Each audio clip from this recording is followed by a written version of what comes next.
എല്ലാവർക്കും നമസ്കാരം. ഞാനിന്ന് വന്നിരിക്കുന്ന പുതിയ വിഷയം എന്തെന്നാൽ, എല്ലാ മനുഷ്യരിലും പ്രായഭേദമന്യേ ഉള്ള 5 ക്ലേശങ്ങൾ അല്ലെങ്കിൽ ദുഃഖങ്ങൾ മരണം വരെയും ഉള്ളത് എന്തൊക്കെയാണ് എന്നതിനെക്കുറിച്ച് വിശദമായിട്ട് പറയാനാണ്. പഞ്ചക്ലേശങ്ങളെന്നാണ് അതിനെ അറിയപ്പെടുന്നത്. അപ്പോൾ ഇത് ഏതെല്ലാമാണെന്നും അതിനെ എങ്ങനെയാണ് തരണം ചെയ്യേണ്ടതെന്നും അങ്ങനെ നമുക്ക് ജീവിതത്തിൽ ഒരു നിമിഷമെങ്കിലും സന്തോഷത്തോടെയും സമാധാനത്തോടു കൂടി ഒരു ഫുൾഫിൽഡ് അല്ലെങ്കിൽ ലിവിങ് ടു ദ ഫുള്ളസ്റ്റ് എന്നുള്ള രീതിയിൽ ജീവിക്കുന്നത് എങ്ങനെയാണ് എന്നതിനെക്കുറിച്ചാണ്. അപ്പോൾ നിങ്ങൾ ആദ്യമായിട്ടാണ് ഈ വീഡിയോ അല്ലെങ്കിൽ ചാനൽ കാണുന്നതെങ്കിൽ ഒന്ന് സബ്സ്ക്രൈബ് ചെയ്യുക, കമൻറ്റ് ചെയ്യുക, ഷെയർ ചെയ്യുക. പുതിയ പുതിയ ആളുകളെ എൻ്റെ കമ്മ്യൂണിറ്റി ഗ്രൂപ്പിലേക്ക് സ്വാഗതം ചെയ്യുകയാണ്. അപ്പോൾ നിങ്ങൾ തരുന്ന എല്ലാ തരത്തിലുള്ള സപ്പോർട്ടും പ്രോത്സാഹനവും പോസിറ്റീവ് എനർജിയും ആ ഒരു സ്നേഹവും എല്ലാത്തിനും എല്ലാ സബ്സ്ക്രൈബേഴ്സിനും വ്യൂവേഴ്സിനും എൻ്റെ ഈശ്വരൻ്റെ നാമത്തിൽ എൻ്റെ ഹൃദയത്തിൻ്റെ ഭാഷയിൽ നന്ദി പറയുകയാണ്. അപ്പോൾ ജനിച്ചു വീഴുന്ന കാലം മുതൽ മരണം വരെയും നമ്മുടെ കൂടെ ഉള്ളതാണ് ദുഃഖം എന്ന് പറയുന്നത്. എന്തിനെന്നില്ലാതെ എന്തെങ്കിലുമൊക്കെ കാര്യത്തിന് ഇങ്ങനെ ദുഃഖിച്ചുകൊണ്ടിരിക്കും, ഒരു സംതൃപ്തിയില്ലാത്ത ഒരു അവസ്ഥ. അപ്പോൾ നമ്മൾ ജനറലൈസ് ചെയ്ത് പറഞ്ഞു കഴിഞ്ഞാൽ അത് 5ആയിട്ട് തരംതിരിക്കാം. അതിനെ പറയുന്നത് അവിദ്യ, അതായത് അറിവില്ലായ്മ, ലാക്ക് ഓഫ് നോളജ്.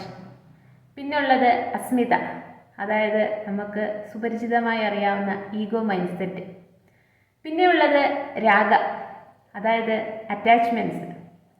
പിന്നെ ഉള്ളത് ദ്വേഷ, അത് അവർഷൻ. പിന്നെ 5ാമത്തത് അഭിനിവേശ അല്ലെങ്കിൽ മരണഭയം, ഫിയർ ഓഫ് ഡെത്ത്. ഇതാണ് ജനറലൈസ് ചെയ്തുള്ള മനുഷ്യനെ സംബന്ധിച്ചിടത്തോളം ഉള്ള പഞ്ചക്ലേശങ്ങൾ അല്ലെങ്കിൽ 5 ക്ലേശങ്ങൾ നമ്മളെ എപ്പോഴും ഇങ്ങനെ ഹോണ്ട് ചെയ്തുകൊണ്ടിരിക്കുന്നത്. അപ്പോൾ ആദ്യത്തേത് ലാക്ക് ഓഫ് നോളജ് അല്ലെങ്കിൽ അറിവില്ലായ്മ എന്ന് പറയുന്നത് എന്താണെന്ന് ചോദിച്ചാൽ, നമുക്ക് ബുദ്ധി അല്ലെങ്കിൽ ആ ഒരു സ്മാർട്ട്നെസ് അല്ലെങ്കിൽ ക്രിയേറ്റിവിറ്റി ഒക്കെ വെച്ചിട്ട് എല്ലാ മനുഷ്യരും വ്യത്യസ്തമാണ്, യൂണിവേഴ്സ് അല്ലെങ്കിൽ ഈശ്വരൻ്റെ കുഞ്ഞായതുകൊണ്ട്. അപ്പോൾ എല്ലാവർക്കും അവരുടേതായിട്ടുള്ള ചുറ്റിനുമുള്ള കാര്യങ്ങൾ അല്ലെങ്കിൽ ഭാഷാ പ്രാവീണ്യം അല്ലെങ്കിൽ അറിവ് സമ്പാദനം അല്ലെങ്കിൽ നമ്മുടെ സാമൂഹികമായിട്ടുള്ള കാര്യങ്ങൾ എല്ലാ കാര്യത്തിലും നമുക്ക് ഒരുപാട് അറിവാണ്. പിന്നെ എവിടെയാണ് നമുക്ക് അറിവില്ലായ്മ എന്ന് പറയുന്നത്? ഈ ഓരോരുത്തരും എന്ന് പറയുന്ന ഈ വ്യക്തി ശരീരവും മനസ്സും ആത്മാവും ചേരുന്ന ഈ കാണുന്ന നമ്മളെ നമുക്കറിഞ്ഞൂടാ. നമ്മളുടെ മൂല്യം എന്താണ്, നമ്മളുടെ വർത്ത് എന്താണ്, എനിക്ക് ഇത്രയും കാലത്തെ ആ ഒരു ലൈഫ് എക്സ്പീരിയൻസ് കൊണ്ട് ഞാൻ എത്ര മാർക്ക് കൊടുക്കും എന്ന് ചോദിച്ചാൽ നമുക്കറിയില്ല. നമുക്ക് എപ്പോഴും നമ്മളെക്കുറിച്ചൊരു നെഗറ്റിവിറ്റിയാണ്. എന്തിനാ ഇങ്ങനൊരു ജീവിതം തന്നത്, ജനിച്ച കാലം മുതൽ ഇങ്ങനെ കിടന്ന് കഷ്ടപ്പെടുക, ബാക്കിയുള്ളവർ വായിക്കുന്ന എല്ലാം കേട്ടുകൊണ്ടിരിക്കുക, എന്ത് ചെയ്താലും കുറ്റം മാത്രമേ ഉള്ളൂ എന്ന് പറഞ്ഞ് നമ്മൾ തന്നെ നമ്മളിലേക്ക് ഇങ്ങനെ നെഗറ്റിവിറ്റി കോരിയിടുന്ന രീതിയിൽ നമ്മളെക്കുറിച്ച് നമുക്കറിയില്ല. അതാണ് ലാക്ക് ഓഫ് നോളജ്. അപ്പോൾ അവിടെ നമ്മൾ മാറ്റം വരുത്തുക. ഈ ഭൂമിയിൽ ഈശ്വരൻ്റെ കുഞ്ഞായിട്ട് സൃഷ്ടിച്ച ഞാൻ എന്ന് പറയുന്ന വ്യക്തിയാണ് ദ ഫസ്റ്റ് പേഴ്സൺ. എന്നോളം സൗന്ദര്യവും എന്നോളം പോസിറ്റിവിറ്റിയും പവറും ആ ഒരു ക്രിയേറ്റീവ് ഐഡിയാസും അല്ലെങ്കിൽ ഞാൻ എന്ന് പറയുന്ന ആ വ്യക്തിക്ക് ഉള്ള മാർക്ക് എന്ന് പറയുന്നത് അതാണ് ടോപ്പിൽ നിൽക്കുന്ന എൻ്റെ ചുറ്റിനുമുള്ള ആളുകളെ കമ്പയർ ചെയ്യുമ്പോൾ. അങ്ങനെ എപ്പോഴും നമ്മളുടെ എനർജിയെ ബൂസ്റ്റപ്പ് ചെയ്ത് മുകളിലാക്കി ഹൈ വൈബ്രേഷൻ എനർജിയിൽ നിർത്തിയാൽ നമ്മൾക്ക് അവിദ്യ എന്ന് പറയുന്ന ആദ്യ ക്ലേശത്തിനെ, ആദ്യ ദുഃഖത്തിനെ നമുക്ക് അടിവേരോടുകൂടി വെട്ടിമാറ്റാനായിട്ട് സാധിക്കും. ഇനി 2ാമത്തതാണ് ഈഗോ.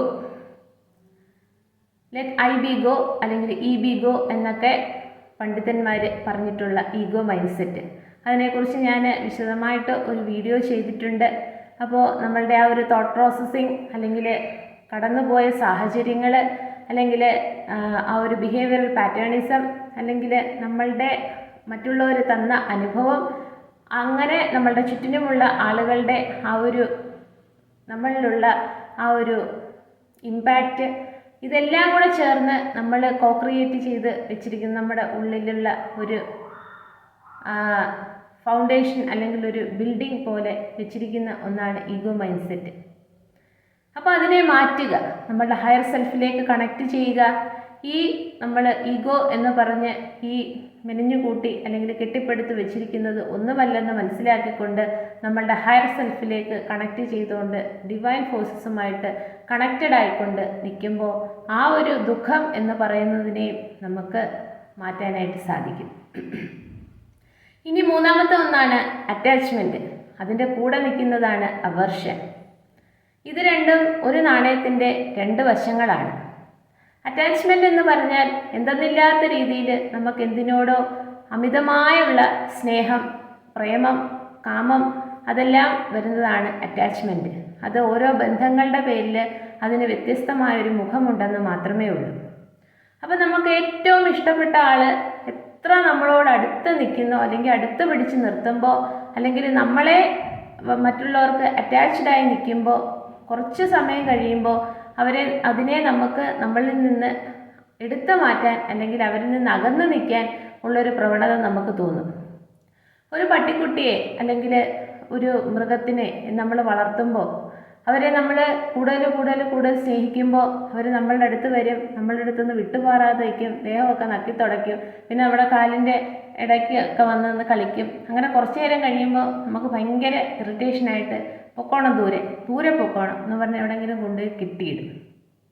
ഇത് തന്നെയാണ് മനുഷ്യൻ്റെ അവസ്ഥയിലും. പക്ഷേ നമ്മളത് പുറത്ത് പറയില്ല, പക്ഷേ പ്രകടിപ്പിക്കും. എന്നാൽ ഇതിൻ്റെ നാണയത്തിൻ്റെ രണ്ടാമത്തെ വശമാണ് അവേർഷൻ എന്ന് പറയുന്നത്. നമ്മൾ ഒരാളിനെ ഏറ്റവും ദൂരേക്ക് മാറ്റി നിർത്തുമ്പോൾ എന്തിൻ്റെ പേരിലായാലും ഇതുപോലെ അറ്റാച്ച്മെൻറ്റ് ഒരുപാട് കൂടിയിട്ട് നമുക്ക് തന്നെ ഒരു സ്വസ്ഥത, ഒരു സ്പേസ് വേണം കരുതി ദൂരേക്ക് മാറ്റി നിർത്തി കുറച്ച് നേരം കഴിയുമ്പോൾ നമുക്ക് മനസ്സിനകത്താകെ ഒരു പ്രയാസമാണ്. അയ്യോ, അവർ നമ്മളെ വിട്ട് പോവുമോ, അതോ വേറെ ആരെങ്കിലും അടുത്തേക്ക് പോകുമോ, അല്ലെങ്കിൽ നമ്മളോടുള്ള അവരുടെ ഒരു കൺസെപ്റ്റും ആ സ്നേഹമൊക്കെ ഇല്ലാതായി പോകുമോ, പിന്നെ ഞാൻ എന്ത് ചെയ്യും, അയ്യോ അത് ശരിയാവത്തില്ല, അതെനിക്ക് സഹിക്കാൻ പറ്റത്തില്ലെന്ന് കരുതി നമ്മളവരെ തിരിച്ചു പിടിക്കാനായിട്ടുള്ള ശ്രമമെല്ലാം നടത്തും. അപ്പോൾ ഒരു പട്ടത്തിൻ്റെ നാട പിടിച്ചിരിക്കുന്നത് പോലെ വിടാനും വയ്യ, തിരിച്ചു പിടിക്കാനും വയ്യാത്ത രീതിയിൽ നാണയത്തിൻ്റെ രണ്ട് വശം പോലെ നിൽക്കുന്ന അറ്റാച്ച്മെൻറ്റ് ആൻഡ് അവേർഷൻ. അപ്പോൾ അവിടെ നമ്മൾ ചെയ്യേണ്ട ഒരു കാര്യമെന്ന് പറഞ്ഞാൽ നമ്മളുടെ ഈ ഫിസിക്കൽ വേൾഡ് അല്ലെങ്കിൽ ഈ 3D പ്ലാറ്റ്ഫോമിൽ നമുക്ക് എല്ലാത്തിനും ആ ഒരു എക്സ്ട്രീം എൻഡ് അത്രത്തോളം ഉള്ളെന്ന് നമ്മൾ മനസ്സിലാക്കുക. എത്ര ഹൃദയത്തോട് ചേർത്ത് പിടിക്കാൻ ശ്രമിച്ചാലും നമ്മൾ ഭൂമിയിലേക്ക് ജനിച്ചു വീണത് ഒറ്റയ്ക്കാണെങ്കിൽ മരണമെന്ന് പറയുന്നത് സംഭവിക്കുമ്പോഴും ഒറ്റയ്ക്ക് തന്നെയാണ് പോകുന്നത്. അതിൻ്റെ ഇടയ്ക്കുള്ള ഇത് നമ്മുടെ മനസ്സിന് തോന്നുന്ന ഒരു ചാബല്യം മാത്രമാണെന്ന് മനസ്സിലാക്കുകയും എല്ലാത്തിനും നമ്മൾ അതിൻ്റേതായിട്ടുള്ളൊരു സ്പേസ് കൊടുത്താൽ ആ ബന്ധങ്ങളെയെല്ലാം നമുക്ക് വളരെ പരിപൂർണമായിട്ടും മനോഹരമായിട്ടും എക്കാലവും സൂക്ഷിക്കാനായിട്ട് സാധിക്കും. ഒരു പൂന്തോട്ടത്തിലേക്ക് പോകുമ്പോൾ പല വർണ്ണങ്ങളിലുള്ള പല തരത്തിലുള്ള പൂക്കൾ വിരിഞ്ഞ് നിൽക്കുമ്പോൾ അതിനെല്ലാം നമുക്ക് കാണുമ്പോൾ കെട്ടിപ്പിടിക്കാൻ തോന്നും, അതിനെ ഉമ്മ വയ്ക്കാൻ തോന്നും, തൊട്ട് തലോടാൻ തോന്നും, കൂടെ നിന്ന് ഫോട്ടോ എടുക്കാൻ തോന്നും. അങ്ങനെയൊക്കെ വരുമ്പോൾ ആ പൂവിനെ സംബന്ധിച്ചിടത്തോളം അത് ഭയങ്കര ഒരു ഇറിറ്റേഷനാണ്. മിണ്ടാൻ പറ്റത്തില്ലെങ്കിലും അവർക്കതങ്ങനെയാണ്. എന്നാൽ നമ്മൾ ആ പൂന്തോട്ടത്തിൽ ദൂരെ മാറി നിന്ന് എല്ലാത്തിനെയും ഒരുപോലെ കാണാനും ഇതൊരു പൂന്തോട്ടമാണെന്നും ഇവിടെ ഉള്ളതെല്ലാം ഈശ്വരൻ്റെ സൃഷ്ടിയാണെന്നും അതിനെ അതിൻ്റേതായിട്ടുള്ള വഴിക്ക് വിടണം, അതിന് കുറച്ച് സ്പേസ് കൊടുക്കണം എന്നുള്ളൊരു കൺസെപ്റ്റ് നമുക്കുണ്ടെങ്കിൽ എപ്പോഴും നമുക്ക് ആ പൂന്തോട്ടത്തിൽ പോകാനും ആ പൂക്കളെ കാണാനും പൂക്കൾക്കും അവിടെ നല്ല രീതിയിൽ അതിനെ നോക്കിക്കാണുന്ന ആൾക്കാരുണ്ടെങ്കിൽ ആ പൂന്തോട്ടത്തിലെ പൂക്കളെല്ലാം വളരെ മനോഹരമായിട്ട് നിൽക്കുന്നത് കാണാൻ സാധിക്കും. അപ്പോൾ ഇങ്ങനെയാണ് നമുക്ക് അറ്റാച്ച്മെൻറ്റ് അവേർഷൻ എന്ന് പറയുന്നതിനെ നമുക്ക് കുറച്ച് മാറ്റി നിർത്തി അതിന് കുറച്ച് സ്പേസ് കൊടുത്ത് ഇതെല്ലാം 3D ഫിസിക്കൽ വേൾഡിലെ ഒരു ഭാഗം മാത്രമാണെന്നും ഹയർ കോൺഷ്യസ്നെസ് അതുമായിട്ട് കണക്റ്റഡ് ആകുമ്പോൾ ഞാനെന്ന് പറയുന്ന ഈ വ്യക്തിയുടെ ഉള്ളിൽ അടങ്ങിയിരിക്കുന്ന അല്ലെങ്കിൽ ആ ബൗണ്ടഡ് ആയിട്ടുള്ള ആ ഒരു പവർ അല്ലെങ്കിൽ എനർജി എന്താണെന്ന് കണ്ടുപിടിച്ചുകൊണ്ട് നമുക്ക് ഈശ്വരനുമായിട്ട് അല്ലെങ്കിൽ ഹയർ ഫോഴ്സസുമായിട്ട് അല്ലെങ്കിൽ ഹയർ കോൺഷ്യസ്നെസ്സുമായിട്ട് കണക്റ്റഡ് ആകുമ്പോൾ നമുക്ക് കിട്ടാത്തതെല്ലാം അവിടെ നിന്നും കിട്ടുമെന്നും പൂർണ്ണമായ സമാധാനവും അല്ലെങ്കിൽ ഒരു ഫുള്ളസ്റ്റ് എന്ന് പറയുന്ന ലിവിങ് ടു ദ ഫുള്ളസ്റ്റ് എന്ന് പറയുന്ന ആ ഒരു ലെവലിൽ നമുക്കൊരു നിമിഷമെങ്കിലും ജീവിക്കാൻ പറ്റുമെന്ന് നമുക്ക് തോന്നുന്ന ആ ഒരു സത്യത്തിനെ ഉൾക്കൊള്ളുന്ന ആ ഒരു സമയത്തിനെ കാണാനായിട്ട് സാധിക്കും. അങ്ങനെ നമുക്ക് ആ ഒരു ദുഃഖത്തിനെയും നമുക്ക് മറികടക്കാനായിട്ട് സാധിക്കും. പിന്നെ അഞ്ചാമത്തതും അവസാനത്തതുമായിട്ടുള്ള ക്ലേശം എന്താണെന്ന് വെച്ചാൽ മരണഭയം. നമുക്ക് വീട്ടിൽ പ്രായമുള്ള ആൾക്കാർ അല്ലെങ്കിൽ സ്വതവേ നമ്മുടെ പുരുഷന്മാരും സ്ത്രീകളും ഒക്കെ പറയും, ജനിച്ചാൽ മരിച്ചല്ലേ പറ്റത്തുള്ളൂ, മരിക്കാതിരിക്കാനൊന്നും പറ്റത്തില്ലല്ലോ, അത് നമ്മളൊന്നും അറിയത്തില്ല, ഒരു ദിവസം നമ്മളും അങ്ങ് പോകും. പക്ഷേ നമ്മൾ പലപ്പോഴും കേട്ടിട്ടുണ്ട്, രണ്ട് സുഹൃത്തുക്കൾ ഒരുമിച്ച് കാണുകയും അല്ലെങ്കിൽ രാവിലെയും വൈകിട്ടും ഒക്കെ നടക്കാൻ പോകുമ്പം കാണുകയും കൂടെ സംസാരിക്കുകയും കുറച്ച് സമയം ഒക്കെ ഇങ്ങനെ ചിലവഴിക്കുകയൊക്കെ ചെയ്ത് അപ്രതീക്ഷിതമായി അതിലൊരാൾ പെട്ടെന്ന് മരണപ്പെട്ടു അല്ലെങ്കിൽ കിടപ്പായിപ്പോയി എന്ന് അറിയുന്നൊരു വാർത്ത കേൾക്കുമ്പോഴേ ഇപ്പുറത്തെ ആളിന് വല്ലാത്തൊരു വിഷമം, പുറത്തിറങ്ങാത്ത ഒരു അവസ്ഥ, പിന്നെ ആരോടും വീട്ടിലുള്ളവർക്കൊന്നും മിണ്ടുന്നില്ല, ആഹാരം കഴിക്കുന്നില്ല, പിന്നെ അവർ മരണം സംഭവിക്കുന്നു എന്ന് പറയുമ്പോൾ 2 ആഴ്ച 3 ആഴ്ച കഴിയുമ്പോൾ ഈ പറയുന്ന വ്യക്തിയും മരണത്തിന് പാത്രമാവുക. അങ്ങനെ വരുമ്പോൾ അവരുടെ ഉള്ളിൻ്റെ ഉള്ളിൽ അദ്ദേഹത്തിന് കിടപ്പിലായിപ്പോയി അല്ലെങ്കിൽ വയ്യാതായിപ്പോയി, 2 ദിവസത്തിനകം മരണപ്പെടും എന്നൊക്കെ ആൾക്കാർ പറയുന്നു. ഇനി അതിൻ്റെ പുറകെ ഞാനാണോ ഇനി അടുത്ത വ്യക്തി എന്നുള്ള രീതിയിൽ നമ്മൾ അകാരണമായിട്ട് മരണത്തിനെ ഭയം തോന്നുക, അല്ലെങ്കിൽ മരണത്തിനെക്കുറിച്ച് ഇങ്ങനെ വേണ്ടാത്ത ചിന്തകൾ ആലോചിച്ച് കൂട്ടുക. അല്ലെങ്കിൽ നമ്മുടെ വീട്ടിലേതെങ്കിലും വളർത്തുമൃഗങ്ങളെ നമ്മൾ വളർത്തുമ്പോൾ ആകസ്മികമായിട്ട് അതിന് മരണം സംഭവിക്കുമ്പോൾ നമ്മളിരുന്ന് ഇങ്ങനെ ചിന്തിക്കും, നമ്മുടെ വീട്ടിൽ അല്ലെങ്കിൽ എന്നെ കൊണ്ടുപോകാനായിട്ട് വന്നതായിരുന്നു, അത് പക്ഷേ എന്തോ ഭാഗ്യവശാൽ അങ്ങ് മാറി അതിലേക്കങ്ങ് പോയി, അതിന് മരണം സംഭവിച്ച് ഇനി ചിലപ്പോൾ എനിക്കായിരിക്കും എന്നൊക്കെയുള്ള രീതിയിൽ, അല്ലെങ്കിൽ ഒരുപാട് സ്വത്തുവകകളൊക്കെ ഉള്ള പ്രായമായ ആളുകളൊക്കെ ആണെങ്കിൽ അയ്യോ ഇതെല്ലാം ഇങ്ങനെ ഉണ്ടാക്കി വെച്ചിട്ട് എനിക്ക് മരിക്കാൻ പറ്റില്ല എന്നൊക്കെയുള്ള രീതിയിൽ പല രീതിയിലും ചിന്തിച്ച് മരണത്തിനെ ഇങ്ങനെ ഭയപ്പെട്ട് ജീവിക്കുന്ന ഒരുപാട് വ്യക്തികളുണ്ട്. അപ്പം നമ്മൾ അതിനെക്കുറിച്ച് അങ്ങ് മറക്കുക.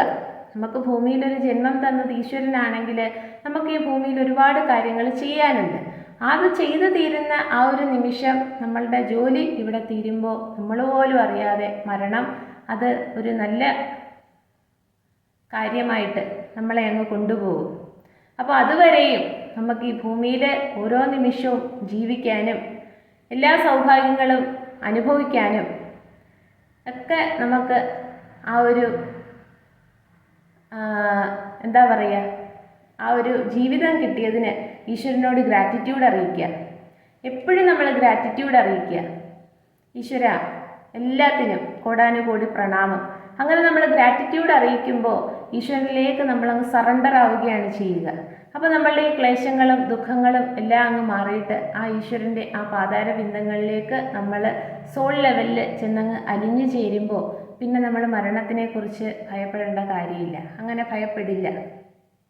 ഇങ്ങനെയാണ് നമ്മളുടെ ജീവിതത്തിൻ്റെ പരമപ്രധാനമായിട്ടുള്ള പഞ്ചക്ലേശങ്ങൾ അല്ലെങ്കിൽ 5 ദുഃഖങ്ങളെ നമ്മൾ ഓവർകം ചെയ്യുകയും നമ്മൾ ആ ഒരു സെറ്റോറി അല്ലെങ്കിൽ ആ ഒരു നിർവ്വാണ ആ ഒരു ലെവലിലൊക്കെ നമുക്ക് ഒരു ദിവസം അല്ലെങ്കിൽ ഒരു നിമിഷം എങ്കിലും ജീവിക്കാനായിട്ട് സാധിക്കുക, അത് സഹായിക്കുക.